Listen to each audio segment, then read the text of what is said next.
Okay, so the Mishnah had listed certain things, found objects, which you can keep. Eilu Metzios shelo. These are the ones that you may keep. They belong to you, which means you have no obligation to return them. Ve'elu chayav la'achriz, and these are the ones that you're obligated to announce. And our Mishnah talks about the ones that you can keep. And the very first example was matzah peiros mefuzarin, which again means what? Fruits. Well, fruits literally means fruits, but it means any produce. Peiros is just a umbrella word for all produce. So you find the produce which is mefuzar, which is scattered. And that you're allowed to keep. That's what the Mishnah says. Okay. Now, as is common for the Gemara analyzes the Mishnah. That's the job that the Gemara has. that is its job description. So the Gemara wants to know about this. Matzah peiros mefuzarin. He finds scattered fruits. So the Gemara asks an interesting question. Vikama. And how much? How much is scattered? How scattered is scattered? Okay, that seems to be the Gemara's question. Which means, it seems like the Gemara wants to know, well, scattered is a very relative term, right? Give me some more definition on what it is. I mean, is it a little scattered? Is it a lot scattered? How much? How scattered? Right? I need a little more of a definition. So it brings to mind the Gemara over here, like always asks for some clarity on everything that the Mishnah leaves vague. The Gemara will immediately try to find some clarity on it. The Kamo. How much? Amar Rabbi Yitzchak. So Rabbi Yitzchak answers, and you'll note it's in blue if you're following along in that format of Gemara. So that indicates an answer. Kav ba'arba amas. A kav is a measurement. Let's call it approximately a gallon, okay, or something like that. In 4 amos. So that apparently means that if you have a square of 4 amos, that means 4 cubits in each direction, 4 square. So that's, depending on who you ask, that could either be somewhere between like 6 and 8 feet, depending on which measurement you use. So if you have 1 kav in that, that's considered scattered. Okay, which apparently means that Rav Yitzchak seems to have come up with that, so far we haven't found out any sources for that. He just seems to, intuit that that's the number. That's the magic number. 1 kav and 4 amos, that's considered scattered. Apparently, if it's more scattered than that, then for sure it's considered scattered. And if it's more concentrated than that, then that's not considered scattered. And then you would not be able to keep it. That's what it seems like then, right? Good? So far so good. That's what Rabbi Yitzchak seems to be saying. So the Gemara says, now just a second over here. As usual, the Gemara does not take anything sitting down. The Gemara says, now, one second. Hey chidami. Hey chidami literally means, how is it similar? But what that really means is it's just a phrase to mean, what are we talking about here? What's the case that we're discussing here? I derech nefila. Help me out, what does that mean? It's found in a haphazard way that it just good, right? Fell out. If it is a way of falling, which means exactly like Alexander just said, that's right. Right? I got your name, did I say that right? Alexander, right. Okay, if it's derech nefila, if it is a way of falling, which means that you can tell that it fell, it's clear that this is haphazard and it fell. So the Gemara says, afilu tuvanami. Even if it's more, nami also, right? Even more also. Which means, then what do I care if it's a kav in 4 amas? If it is clearly that it fell, so then obviously it fell, obviously the person lost it. So even if it's 5 kav in 4 amas, like who cares? But obviously it fell, so why shouldn't you be able to keep it? It obviously is lost, right? And there's no siman, and why shouldn't you be able to keep it? And if derech hinuach, and if it is by way of placement, which means that it's clear that it was intentionally placed there, it was orderly and it was some sort of something, yeah, maybe it's a little scattered, but it's pretty clear that this was put here with some sort of order and it was placed here intentionally, then afilu botzir mehaki, help me out, what does that mean? Afilu botzir, even less mehaki from this, even less than that. Namilo, also not. So the Gemara's question here is attacking Rav Yitzchak completely. And this is what they call a mimanavshach. In Gemara terminology, it's called mimanavshach. Mimanavshach means no matter how you look at it, this makes no sense. Right? Could you explain those words, mimanavshach? Mimanavshach. Literally, that means from whatever your life is. No matter which way you look at it, this makes no sense. So Rav Yitzchak gave this number, which seemed to be sort of arbitrary, like out of the, sort of like out of the blue. And he gave a number that says, it's kav arba amas, 1 kav and 4 amas. So the Gemara says, no, 1 second over here. That number makes no sense. Because it should not be dependent at all on numbers or square feet or anything like that. It shouldn't have anything to do with that. Logic should dictate that you're looking for what are you trying to determine? You found this produce here, right? What are you trying to determine? You're trying to determine, is this a lost object, or is it something which was intentionally placed? If it's a lost object, and assuming it has no telltale sign, it has no siman, so then you'd be allowed to take it.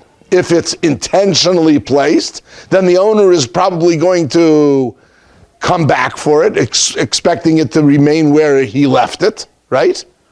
And then it would be forbidden to take, because then you're not doing anybody any favor, then quite the contrary, you're stealing it from someone, right?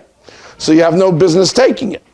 So how do you determine that? You determine it by a kav and 4 amas? That's not how you determine it. Look at it. Is it derech nefila? Is it way of falling? Does it look like it fell down? Does it look like it was abandoned or lost? So then, even it's much more concentrated. 10 kav and 4 amas, like who cares? If it fell down and it's clearly that this was lost, so then even if it's a lot.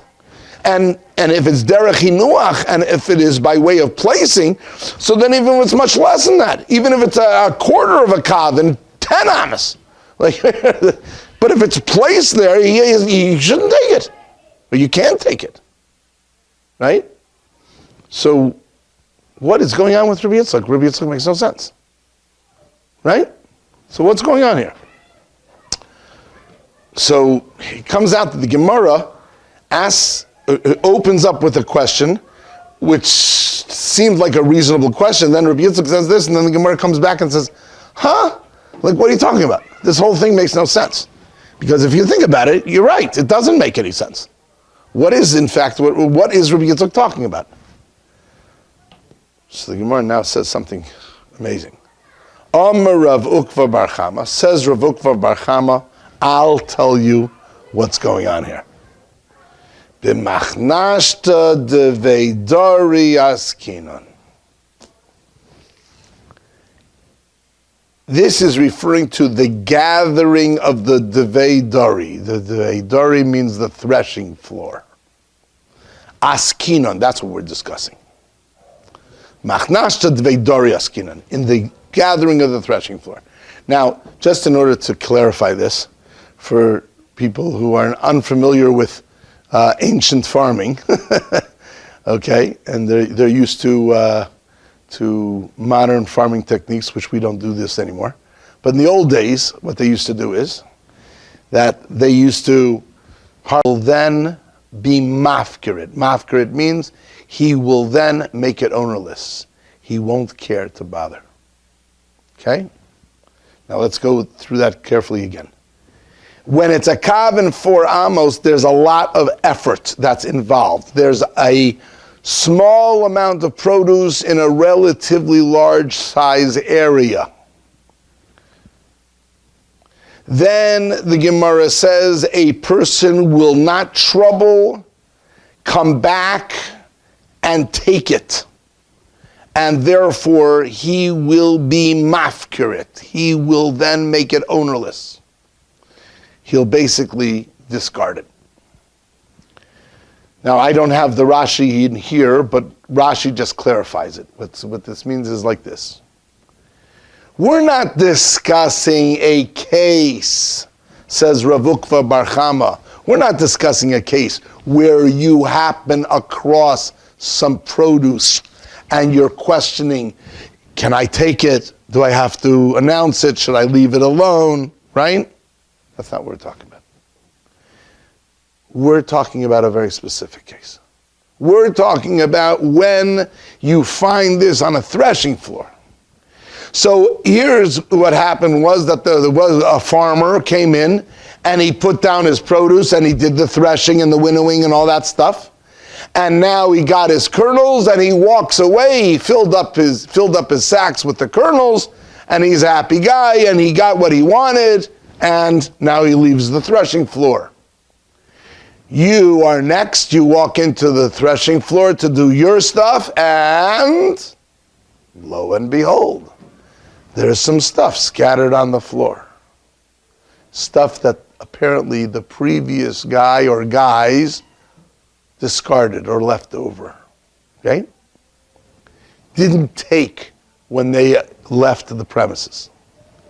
Oh, okay. Are you allowed to take that stuff or not? That's what we're talking about. So says Rav Ukva Bar Chama, that's what we're discussing here, and that's what Rabbi Yitzchak had in mind. Right? Rabbi Yitzchak had in mind that number, the magic number of a kav ba'arba amos, is not discussing a case where you're walking along in the street and you find scattered produce. That's not what it discusses. We're discussing a threshing floor scenario. So if it's a kav and arba amos, says Rav Yitzchak, this is how Mar Ukva Bar Chama is explaining Rav Yitzchak, says a person would not bother coming back and taking it, meaning, therefore, there's too much effort for too little gain. Therefore, afkuri mafkerlu, he's going to just discard it. He's going to leave it alone. He's going to say, forget it. It's not worth my time. And therefore, the next guy who comes in and finds that produce sitting on the threshing floor, he can keep it.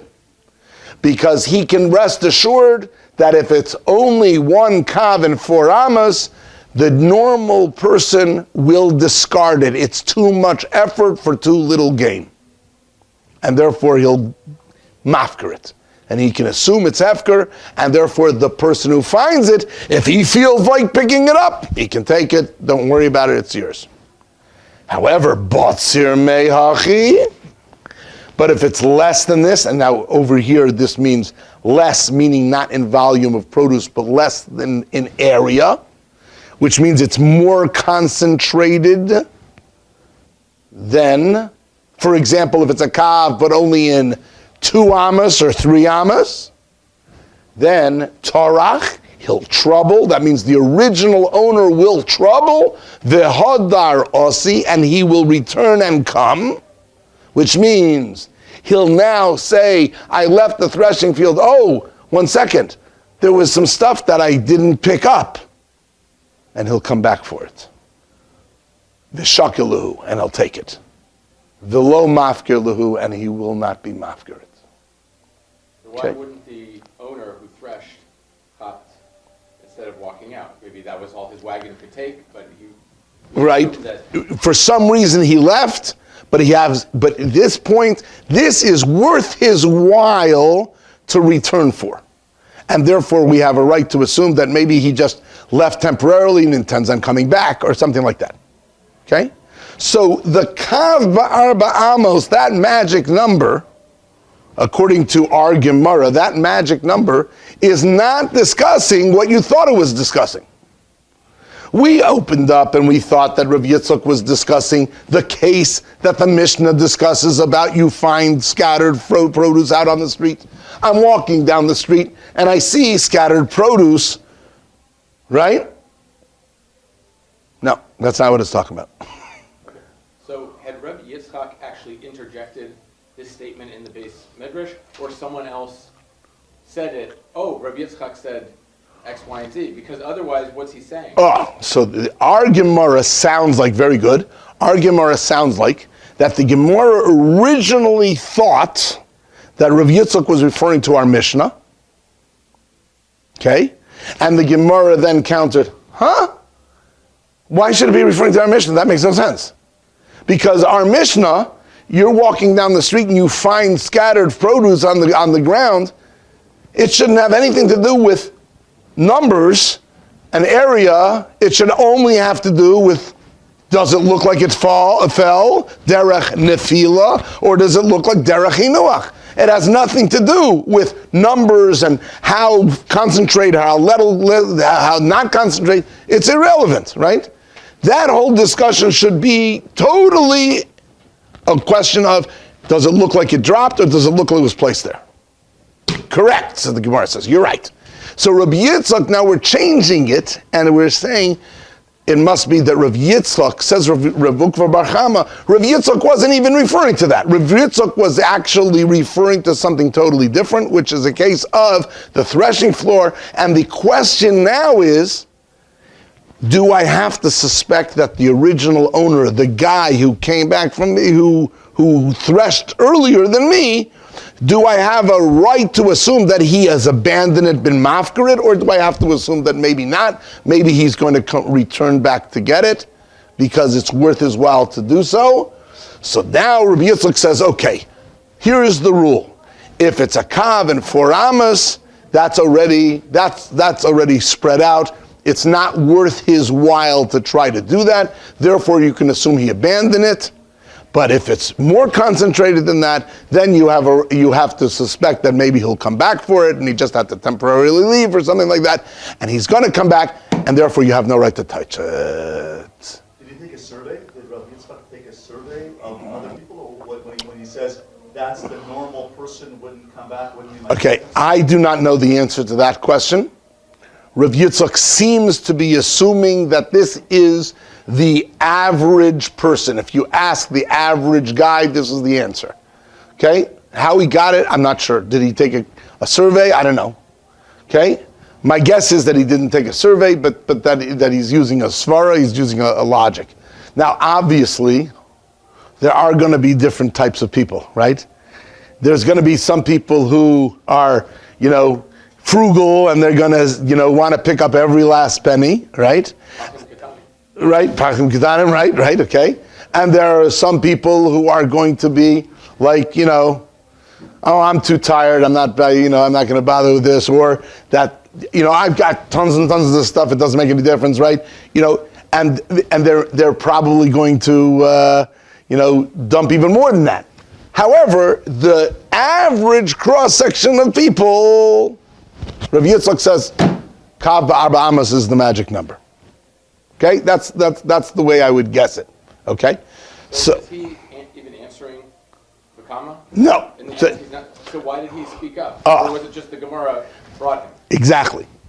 The Gemara seems to be, now it just, looking at this Gemara, Alexander, you're out right exactly on the ball. What's happening here is that the Gemara started off with a question, which the Gemara then brings Rav Yitzchak, because it thought that that was the answer to the question. And then the Gemara comes back and says, that's not the answer. As a matter of fact, that question was a poor question, because really it has nothing to do with numbers. It has everything to do with derech nefila or derech hinuach. Does it look like it fell, or does it look like it was placed there? So therefore, this whole thing has nothing to do with the Mishnah, and the correct answer is that he's referring to something other than the Mishnah. He's referring to Maknash and the Veidori. Good? Very good. Everybody with me?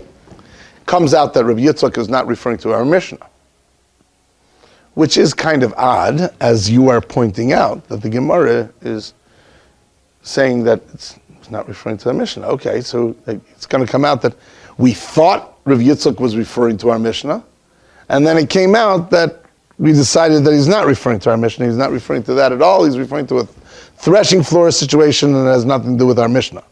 Right? Now, I cheated a little bit. But it's fair cheating in this case. It happens to be that I know that there's a Gemara later on, which we haven't gotten to yet, that is going to very clearly understand Rav Yitzchak that he is referring to the Mishnah. And that Rav Yitzchak is understanding that when the Mishnah said Peiros Mifuzarin, it's referring to the threshing floor, and that's how you understand the Mishnah. And Tosas, right there on that Gemara, is going to jump and say, hey, just a second. That's not what the Gemara said before. Right? Who told you that Rav Yitzchak is referring to the Mishnah? That's not what this Gemara sounds like. This Gemara sounds like that it's not referring to the Mishnah, but rather it's referring to something else. And the Mishnah was talking about you're walking down the street and you find scattered fruits. And Rav Yitzchak was talking about a threshing floor. The Mishnah was talking about something else. And who told you that the Rav Yitzchak was referring to the Mishnah? Exactly what you just said. The only difference is that I happen to have known the Gemara later on that does say that it's referring to the Mishnah, and Tosas immediately jumps and says, whoa, just a second, who told you it's referring to the Mishnah? Okay, so we'll have to wait until we get to that Gemara. So when we get to that Gemara, we will see in Mitzvah Hashem that this issue. But for right now, if you would just read this Gemara, the impression you would get definitely would be that Rav Yitzchak, in fact, was not referring to the Mishnah, and we sort of misunderstood what Rav Yitzchak meant. We thought it was referring to the Mishnah, but in fact it isn't. It's talking about the threshing floor situation, and those are different rules, because there is not a question of did it get dropped, did it get placed, but rather, of course it was placed. He was threshing. The question is it worthwhile for him to come back and reclaim it or not? And that's the question of, so then you say, Kabar Bamos, okay, that's the rule, that's the magic number, the Rav Yitzchak says. If it's more concentrated than that, he'll probably come back. If it's that or more, he probably won't. Right? That's the way that the system is, at least according to our Gemara right now. Okay. Good? So far, so good? Okay. Part 2. Boy Rav Yirmiyah. So Rav Yirmiyah now poses the following question. Boy literally means I need, but that's a root word that means that, Gemara, the word boy can mean need, but it also can mean I have a need because I have a question. And that's also a need. So boy can also mean that I have a question. Now it happens to be that throughout Shas, Rabbi Yirmiyah was this, you'll excuse me for saying it this way. I don't mean to be derogatory. He was a nitpicker. A nitpicker means that he loved to analyze everything. And when you said something, his mind immediately started churning. And he says, oh, really? Can you give me an exact definition? Okay, what happens in this case? What happens in that case? What happens in this case? What happens in that case? You know, because that's the way Rav Yirmiya's mind works. Throughout Shas, he's like this. So, Bar Rav Yirmiyah. So Rav Yirmiyah asked the following question. Chatzi kav b'shtei amos. What about a half a kav in 2 amos? Mahu. What does mahu mean? What's the halacha? That's right. Right. What do you do in that case? Okay. What's the halacha of a half a kav in 2 amos? Okay, now, let's learn this simply, and let's assume for a moment that the math is exactly the same. Matos is going to have, okay, the ratio, right. The ratio is exact. So therefore it's going to be a half a kav. Now when I say in 2 amos, it doesn't mean, now if you just think about the math, 4 amos by 4 amos is 16 square amos. 2 amos by 2 amos is 4 square amos. So it's a quarter, right? So that's not what we're talking about, Tosas says. That's one teretz in Tosas. We must be discussing that it's 2 by 4. So it's half. You follow me? So it's half of the volume in half of the area. That's the simple understanding of the Gemara. Although Tosas has, Tosas isn't so sure about it. 2 different approaches. But now let's learn it simply.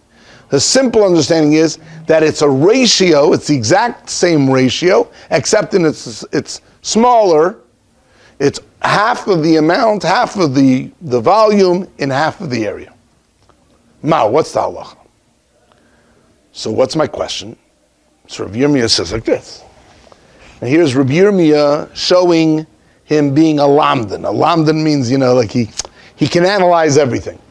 He says, kav barba amos. When you have 1 kav and 4 amos, which was that magic number that Rabbi Yitzchak said, that is considered too much effort. Taimamai. What's the reason? Why do I assume that the guy is going to discard that?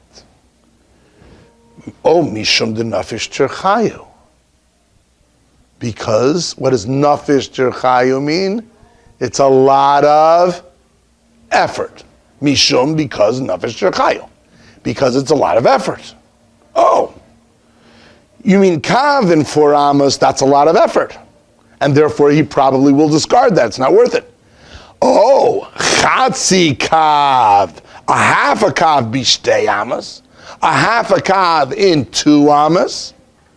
Well, Kavan, since Delo nafish terchayu, since it's not such a big effort, lo mafkir lehu. Maybe he won't be mafkir it. That's one side. I'll come back in a minute and I'll explain everything, but first let's just finish off this line. O Dilma, what does O Dilma mean? Or perhaps, good, Mishum Delo Chashivi. Or perhaps it's because that a kav in 4 amos is not valuable, it's not that important. The Chatzi kav b'shtei amos, and a half a kav in 2 amos, Kevon, since Delo Chashivi, since it's not that important, Mafkir Lahu, then he will be Mafkir it. He will make it ownerless. He'll discard. And this is a real lumdish Lamdasha means, an analytical way of looking at things, yeah? Rabbi Yirmiyah was the first Reb Chaim Brisker. So he says like this, okay. I have two ways of looking at Karv Ba'arba Amos. I know that Rabbi Yitzchak said that was the magic number, right? Karv Ba'arba Amos, the previous owner who used the threshing floor is not going to come back for it because it's too much effort for too little gain. Okay. So it says Rabbi Yirmiyah like this.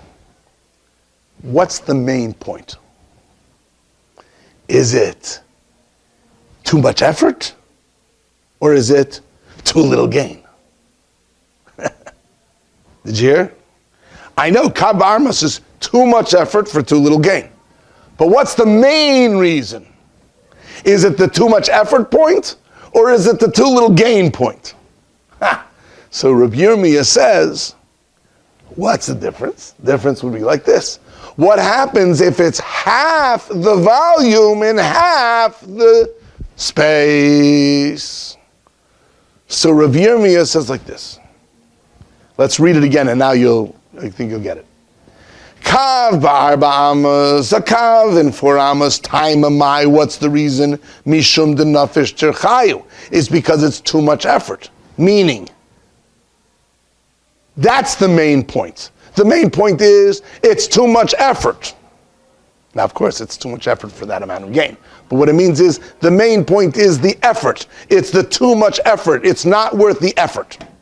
Oh, well, if that's the main point, so then, chatzi kav b'shtei amos, when it comes to half a kav in 2 amos, de lo nafish terchayu, that's not too much effort. That's pretty easy. That's a pretty small area. And therefore, maybe lo mafker luhu. He wouldn't be mafker it. So Rabbi Yirmiyah is saying, if you look at it and you're saying the main point is the too much effort, if I just halved your effort and I just made it into a much smaller area, right, half of the area, right, it's not so much effort anymore. So albeit that you're only getting half the amount, right, but maybe it's not that much effort anymore, maybe it's worth it, and therefore he wouldn't be mafker it. Oh, Dilma. Or maybe, no. The main point is mishum de lo chashivi. The main point is because it's not worth it. It's not enough value. That's going back on the Kav Ba'arba Amos. Maybe the main point is that it's not enough value. Oh, if that's the main point, so then, chatzi Kav Ba'arba Amos, b'shtei amos, a half a kav in 2 amos, Kevan de lo chashivi, since that's not that valuable, it's not that important, mafkir luhu, that he would be mafkir. You get it? In other words, the simple understanding of what Rabbi Yirmiyah is asking is, yes, the ratio is exactly the same. Good? The ratio is exactly the same. It's half the area and half the amount. But the question then is, on one hand, that the fact that you halved the area, now it's much less effort. It's not that big an effort. And therefore, it could be that a person would say, oh, this is no big deal, I'll do that. Even though that it's true that you're only getting half the amount, but the effort is not a big deal. If the main reason why you would be mafkir a kav in 4 amos is because it's too much effort, maybe you wouldn't be mafkir a half a kav in 2 amos. But if the main reason is because that it's not worth it, it's just not valuable enough, so then a half a kav in 2 amos is also, it's even less valuable. Right? So therefore, Rabbi Yirmiyah is posing this question. Okay? Now, I explained the Gemara according to the way that it's the simple understanding and the way that Tosfos explains it in one answer. What I just told you is way Tosfos understands it according to one explanation.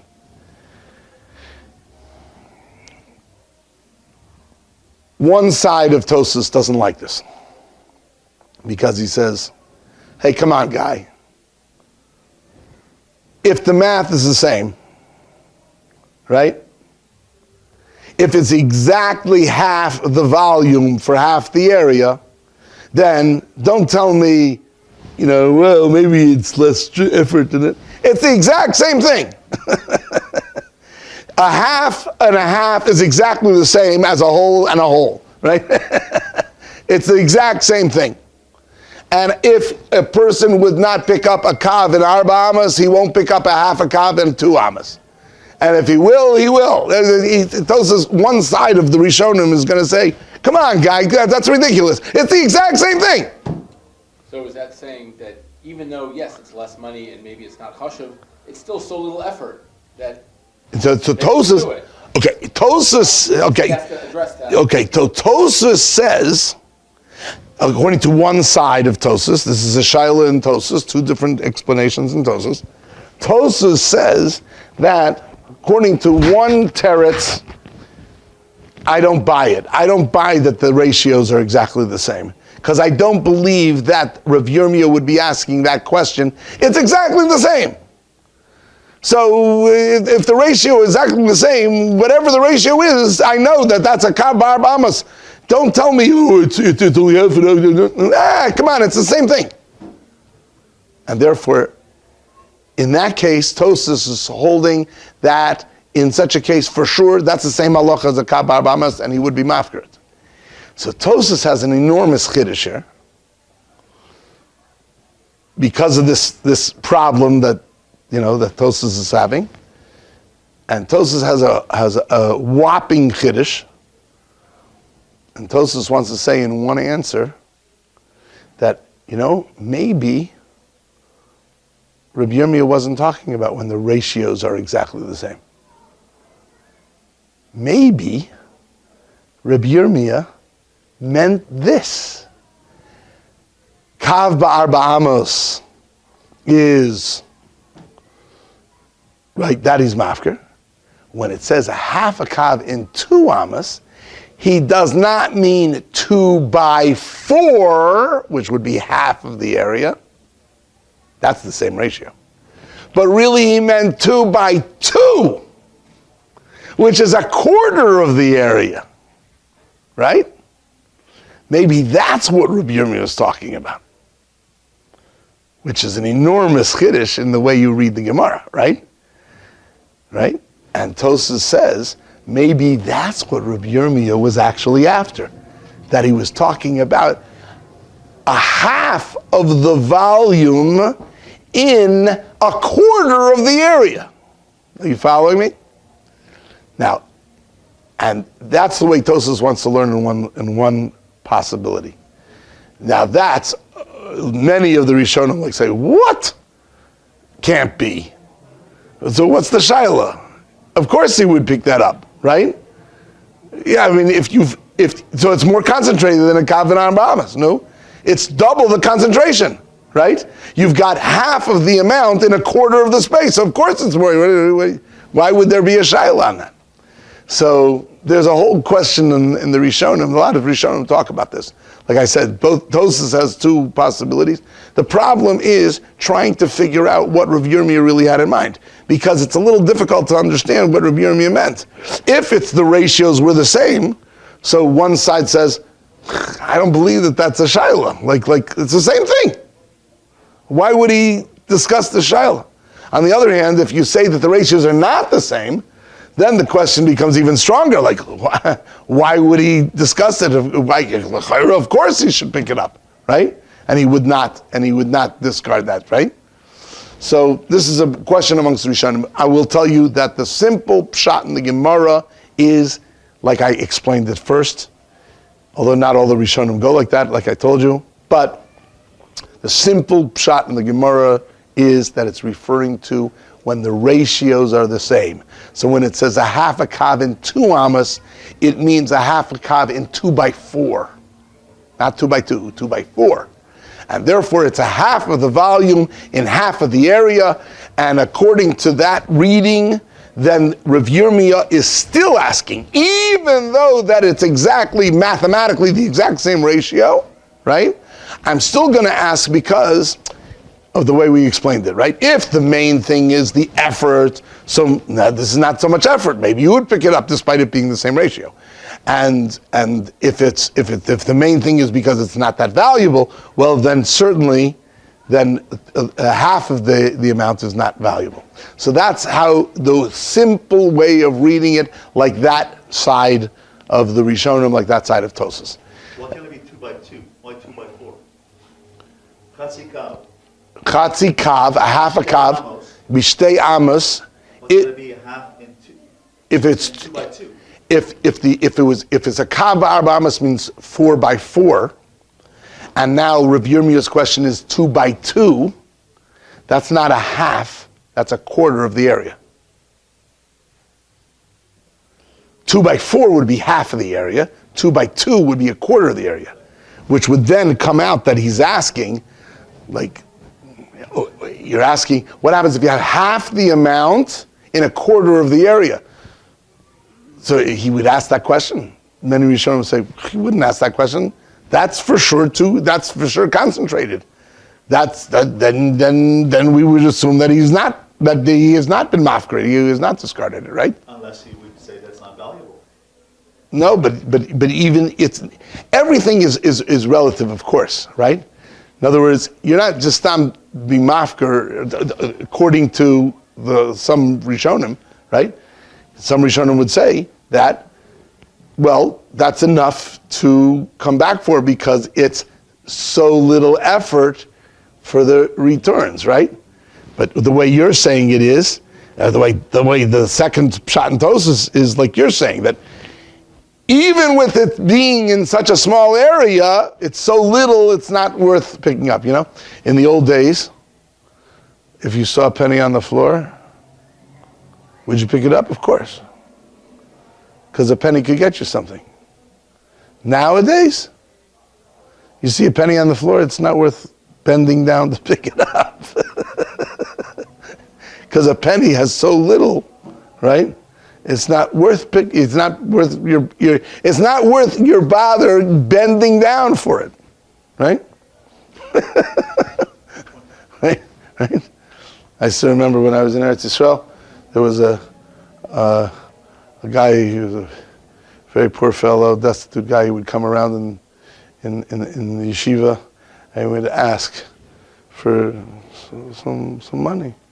And if somebody would give him a 10 agora from the old currency, which was basically like 1/100 of a penny, he would look at it and he'd throw it back at him and would say, what is this? Give me this. That's totally worthless.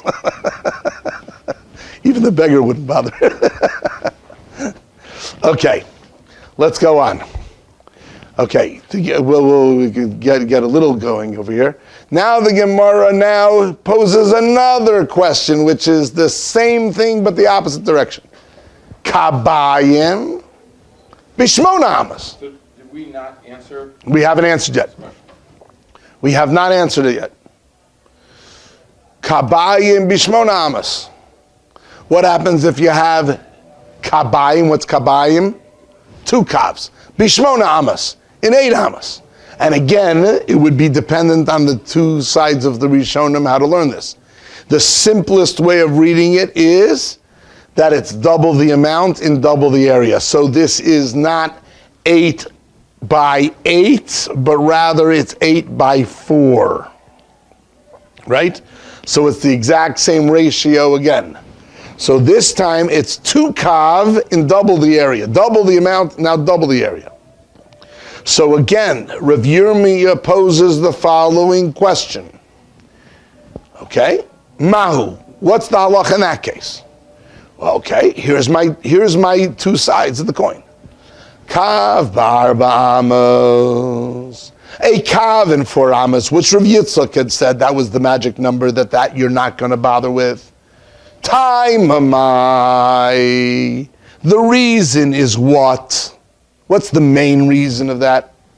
Oh, mishum de nafish chayu. It's because it's a lot of effort. Oh, well, the kol shekain, that's certainly so. Kabayim bishmona amos. When you have 2 kavs in 8 amos, that's even a much bigger area. Kevon, since the nafishi tarchayu tfei, since there's a lot of effort, a tfei even more. In other words, that's even more effort, right? That's a bigger area. It's twice the size. Mafkilu. Then he would be mafkir. He'd make it ownerless. So if the main reason of kav ba'arba amos is because that it's too much effort, well, so then if it's 2 kavs in 8 amos, which means double the amount, the simple understanding is double the amount in double the area, but that's a lot more effort. Forget it, he'll be mafkir. Oh, Dilma, or maybe, no. Maybe the main reason is mishum de lo chashivi. Maybe the reason is because a kav in 4 amos is not valuable enough, lo chashivi, it's not chashuv. Oh, the kabayim, but 2 kavs, bishmon amos in 8 amos, given the chashivi, since that it is valuable, that's already 2 kavs. That's already a significant amount.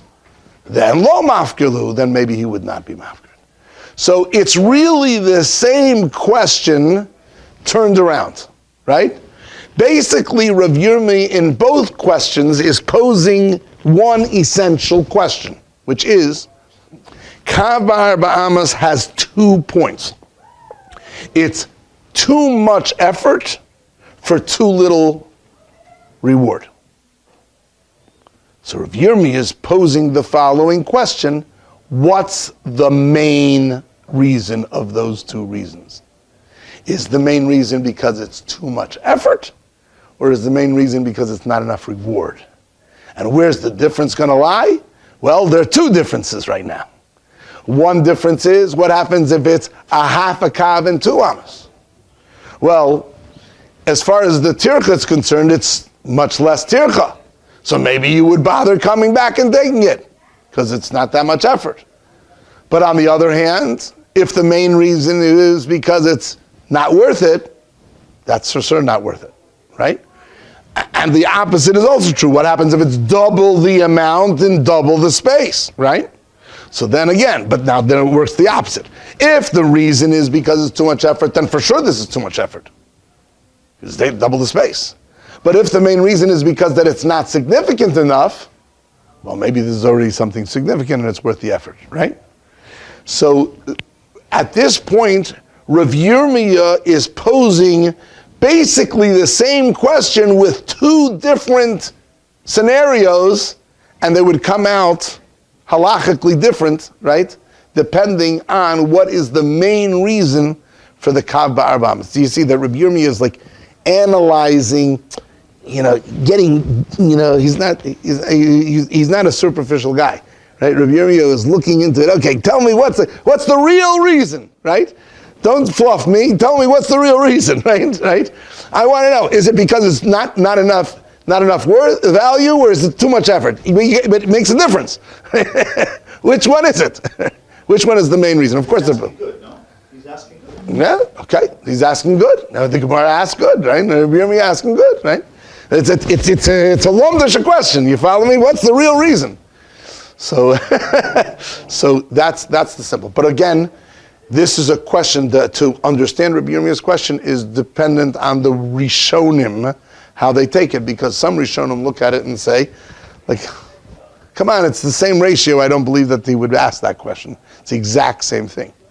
So, depending. Like I said, I am reading the Gemara the simple way, that it is the same exact ratio. Okay, gentlemen, have a very good evening. Take care.